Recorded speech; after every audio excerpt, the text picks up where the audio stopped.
election for that matter. And we can't allow anybody to silence our voters and manufacture results. It'll probably go through a legal process. And as you know, I've claimed certain states, and he's claiming states, and we can both claim the states. But ultimately, I have a feeling judges are going to have to rule. But there's been a lot of shenanigans, and we can't stand for that in our country.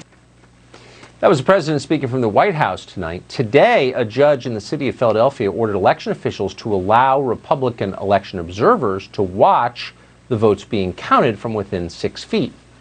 Hard to know why they were excluded in the first place, and amazingly, Democrats have appealed that order. On what grounds? It's not clear. Why would you exclude people from watching something that affects the whole country? The Trump campaign says officials did not comply with the judge's ruling. A judge in this state issued a ruling that the Board of Elections has summarily dismissed. They believe they are above the law. It is shameful that the boards of elections here in Pennsylvania thinks they do not have to listen to a judge's order. This judge has ordered us inside to review this process, and the Board of Elections and your sheriff said no. So what do? We go get relief by the federal government to make sure every legal vote is counted. Okay, so in case you couldn't hear that, let's simplify the question. Why would anybody try to prevent oversight of vote counting? It's a really simple question. What's the answer? One poll watcher, a man called Brian McCafferty, explained that election officials just weren't allowing him to watch what they were doing. Okay, my name's Brian McCafferty. I was inside the Philadelphia Convention Center today observing people counting votes. I got thrown out because I took video of corrupt people trying to undermine the President of the United States. And this gentleman right here, he threw me out. He told me I'm not allowed back in. And the reason is because I took video of people trying to undermine and have a coup against the President of the United States. Brian McCafferty joins us now. Mr. McCafferty, thanks so much for coming on.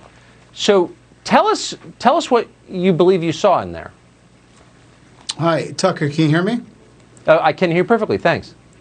Okay, great. So yesterday I was asked to be a watcher. It's called a pre-canvas/canvas watcher. And I walked into the convention center yesterday at 8 a.m. not knowing what I would expect. And there was really no direction. And it was complete chaos.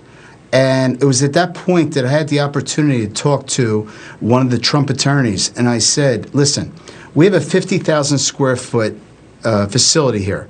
And we have steel barriers being set up.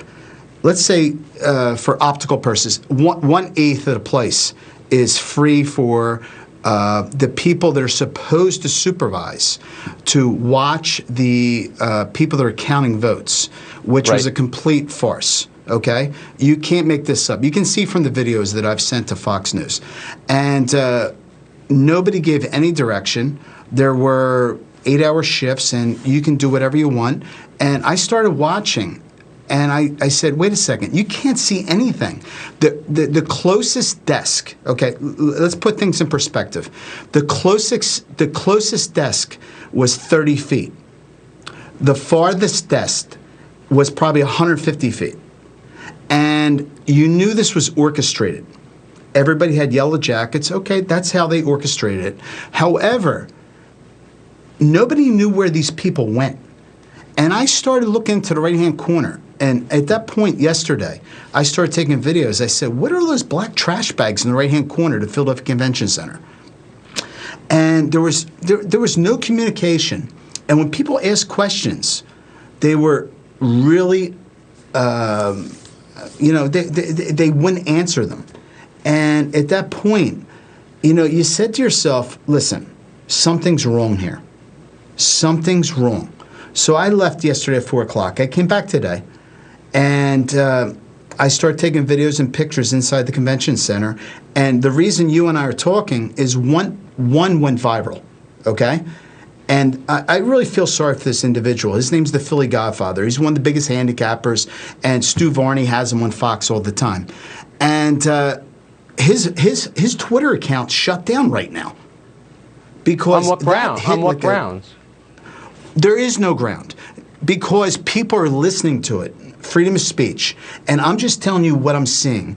And if I tell you yesterday that when you walk into the convention center, and this is, we're not talking about, we're talking about the President of the United States of America, okay? And I walk up and there's steel barriers, like we're criminals, okay?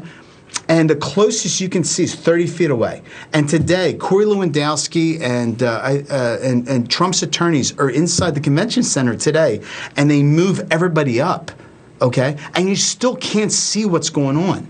There's something wrong, man. There's something wrong. Listen, you don't have to be a Democrat or a Republican. You know something's wrong. And this is really sad in America right now. Well, I mean, if they're having you, quote, observe from 150 feet away, I'm 51, I can barely see 10 feet away. I mean, that's way, yeah. Brian McCafferty, I appreciate your coming on tonight and telling us what you saw, or rather what you didn't see. Thanks very much. Good for you for being... But Tucker, public. I also took video of what I saw. I took video of what I saw. And that's why I got thrown out. Yeah. Of course. Too much transparency. And by the way, if I can just say the obvious point that no one wants to say, the city of Philadelphia has a long and very well-documented history of corruption. Doesn't mean corruption's going on now, but it means it has a lot in the past. So the onus is on them to reassure our concerns about their vote counting. It's not on us, it's on them. And they're preventing you from watching? Okay. Well, let's just finalize this. The mayor let this city burn to the ground. Yeah, I noticed. Yep. Okay? Jim Kenney and Josh Shapiro, let's just say something. Josh Shapiro said before the election that, Trump can't win. Are you kidding me? Yeah. That's not reassuring. Are we really... No, Tucker, are we going to let this happen? Yes or no? We're going to watch as carefully, press as hard, be as honest as we can be, because in the end, no one will believe the results of any election if they don't believe the results of this election. That's our view. We mean it. And so we're going to press forward. That's why we're having you on tonight, and we're happy to. Thanks, Brian. Thank you. At a press conference at the White House tonight, the president insisted that he has a legal case that he's being cheated. So what exactly is the president's argument? How strong is it? Where's it going from here? Jonathan Turley is a law professor. He's here to assess it. Jonathan Turley, thanks so much for coming on. What case is the president making? How strong is it? Well, there